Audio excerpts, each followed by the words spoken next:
राधा स्वामी मत संदेश। माया सूरज चैतन्य की धार का खोल और गिलाफ हो रही है। यानी जिस कदर माया में सूक्ष्म और स्थूल वगैरह दर्जे हैं, उसी कदर गिलाफ सूरत पर चढ़े हुए हैं और यही गिलाफ या खोल देही कहलाते हैं। और इन्हीं गिलाफों का सूरत के वियोग यानी जुदाई से बेकार हो जाने का नाम मौत है। इस वास्ते जब तक सूरत माया के देश में रहेगी, तब तक गिलाफ में रहेगी और इस सबब से जन्म मरण उसका चाहे जल्दी होवे या देर से जारी रहेगा। इस वास्ते संत फरमाते हैं कि जब तक सूरत संत देश अथवा दयाल देश यानी निर्मल चैतन्य देश में, जहां माया बिल्कुल नहीं है, न पहुंचेगी, तब तक सच्चा और पूरा उद्धार न होगा। यह उद्धार सिर्फ सद्गुरु और शब्द भक्ति से हो सकता है और किसी की भक्ति या दूसरे किस्म के अभ्यास से हासिल नहीं हो सकता है। और संत मत के अभ्यासी को प्रेम और शौक के साथ करनी शुरू करना मुनासिब है, क्योंकि बगैर प्रेम और शौक के अभ्यास में आसानी नहीं होवेगी और जैसा चाहिए रस भी नहीं आवेगा। हर एक आदमी को, चाहे औरत होवे या मर्द, वास्ते अपने सच्चे और पूरे उद्धार के सूरत शब्द का अभ्यास करना जरूर और मुनासिब है और इसी को सच्चा परमार्थ कहते हैं। बाकी जिस कदर बाहर मुख पूजा और अभ्यास है, जिसका अंतर से सिलसिला नहीं लगा हुआ है, वो भ्रम है।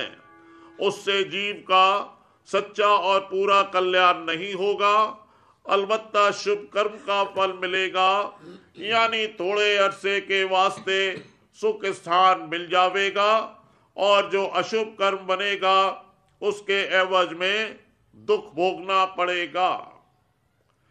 कर्म का स्थान आंखों का मुकाम है, यानी जब सूरत जागृत अवस्था में आंखों के स्थान पर बैठती है, तब मन और इंद्रियों से बाहरमुखी करतूत बनती है।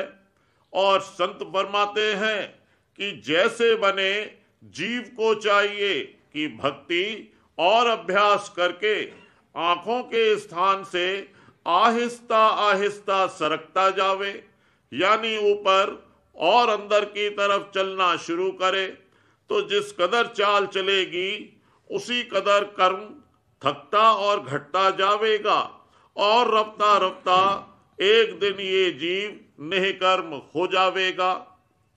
संतों ने कर्म की दो किस्म करी है, एक जो इस जीव की जात यानी आपे से ताल्लुक रखता है और दूसरा जिसका ताल्लुक औरों के साथ व्यवहार में है। पहली किस्म यह है कि जिस करतूत करके यह जीव अपने मालिक के नजदीक पहुंचता जावे, वो असली यानी परमार्थी शुभ कर्म है।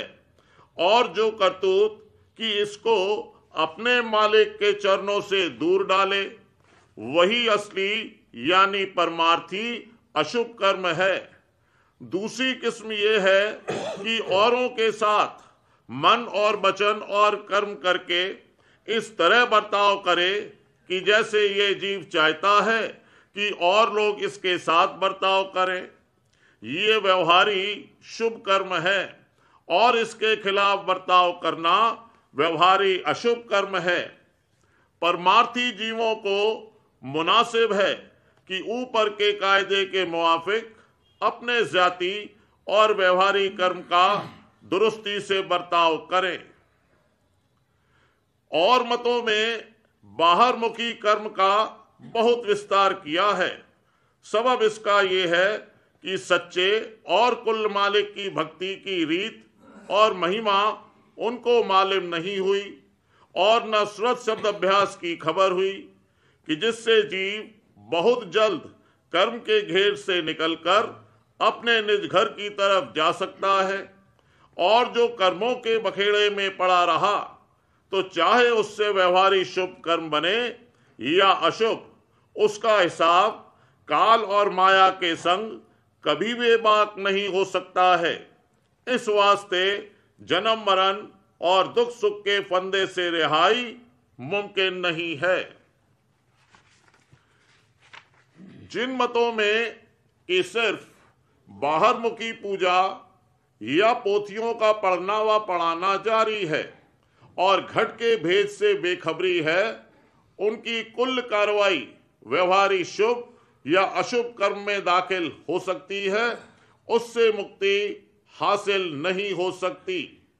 और जिन मतों में थोड़ा अंतर अभ्यास जारी है और वो वर्णात्मक नाम का सुमिरन या ध्यान किसी देवता या अवतार या परमेश्वर का या मुद्रा का साधन है और स्थान उस अभ्यास का 6 चक्र के अंदर है और संतों के धाम का भेद मालूम नहीं है, तो भी वो सच्ची मुक्ति का साधन नहीं है। अलबत्ता सुख स्थान कुछ काल के वास्ते मिलेगा और फिर जन्म मरण के चक्कर में आना पड़ेगा। जो लोग की ज्ञानी या वेदांती या सूफी कहलाते हैं और अपने को ब्रह्म मानते हैं, पर कोई अभ्यास ब्रह्म पद में पहुंचने का नहीं करते और न ब्रह्म पद और उसके रास्ते के भेद से वाकिफ हैं, वे भी जन्म मरण के चक्कर से नहीं बच सकते। ऐसा ज्ञान वाचक कहलाता है। बगैर संतों के अभ्यास के मुआफिक मन और सूरत की चढ़ाई के हालत नहीं बदल सकती और ना ब्रह्म पद की प्राप्ति हो सकती है, क्योंकि प्राणायाम का अभ्यास बसबब उसकी कठिनता के खारिज है और कोई दूसरे अभ्यास से यह मतलब हासिल नहीं हो सकता। और ये वाचक ज्ञानी और सूफी अपनी विद्या और बुद्धि के अहंकार में संतों का वचन नहीं मानते, इस सबब से खाली रह गए। नास्तिक और मत जो विद्यावानों ने जारी किए हैं, इनमें तो कोई परमार्थी बात नहीं है, सिर्फ परोपकार का उपदेश है और कुल मालिक की मौजूदगी से इनकार है। फिर ये लोग क्या भक्ति और अभ्यास कर सकते हैं? इस वास्ते इनका उद्धार किसी तरह मुमकिन नहीं है। रचना का हाल गौर से नजर करने से साफ जाहिर होता है कि कोई कुल और सच्चा मालिक जरूर है, क्योंकि हर एक चीज से कारीगरी और मतलब और इरादा समर्थ बनाने वाले का जाहिर है और ये जीव उसी कुल मालिक समर्थ दयाल की अंश है, यानी उसका और जीव का जौहर एक ही है। फिर जो लोग कि इस बात को नहीं मानते हैं, वे अपना भारी नुकसान करते हैं और अंत को बहुत पछतावेंगे। और जो लोग कि तीर्थ व्रत और मूर्ति मंदिर और अवतारों और देवताओं की पूजा में अटक रहे हैं और घट के भेद और संत मत की जुक्ति से बेखबर हैं और ना उसकी तलाश और खोज करते हैं, उनका भी सच्चा उद्धार नहीं हो सकता। वे कर्म का फल अलबत्ता पावेंगे, पर सच्चे मालिक के दरबार में नहीं पहुंच सकते, बल्कि उस अवतार और देवता के असल रूप का भी, जैसा कि उसके लोक में है, दर्शन नहीं मिलेगा, क्योंकि अपनी जिंदगी में असल का खोज नहीं किया। फिर मरने के बाद भी नकल का ही दर्शन पावेंगे, बशर्ते कि सच्ची लगन और किसी कदर प्रतीत के साथ मूर्ति की पूजा करी होगी और जो रस्मी परमार्थ के तौर पर कार्रवाई की है, तो नकली रूप की भी प्राप्ति नहीं होगी।